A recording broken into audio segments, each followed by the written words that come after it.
আসসালামু আলাইকুম, আপনারা সবাই কেমন আছেন? এই দেখুন কত হাঁস আমাদের গ্রামের লোকজন হাঁস ফেলেছে। এরা এই হাঁসগুলো এই ফাঁকা ময়দানে প্রতিদিন চড়ায়। চাষ মেয়েটি কটি হাঁস আছে বা এটি কতগুলো হাঁস আছে?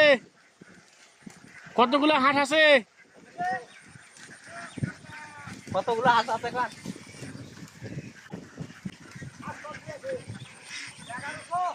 1100 হাঁস আছে। ডিম পাড়ে? বা দৈনিক কটা করে ডিম দেয় বা?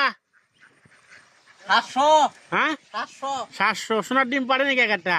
না, সোনার ডিম এখনো চোখে পড়েনি। সোনার ডিম এখনো চোখে পড়েনি? চোখে পড়েনি। চোখে পড়েনি এখনো সোনার ডিম? না। তবে সোনার ডিম পালে তো অনেক লাভবান। লাভবান সে আশায় আমি 1100 হাঁস পালছি। সে আশায় 1100 হাঁস পালছেন আপনি? খুব ভালো, খুব ভালো। এবারে কিরকম হাঁসেতে কি লাভ হবে? আশাবাদী লাভ হবে। লাভ হবে? দাম কম আছে।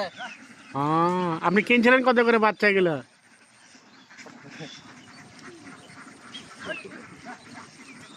65 টাকা জোড়া। 65 টাকা জোড়া? তাহলে ডিম পাড়া পর্যন্ত তাহলে তো ভালো টাকা ইনকাম করা যাবে। ডিমও পাওয়া গেল, পরে বিক্রি হয়ে গেল। মাংসের চাহিদাও মিটবে। ওকে, ঠিক আছে, আপনাকে অনেক ধন্যবাদ।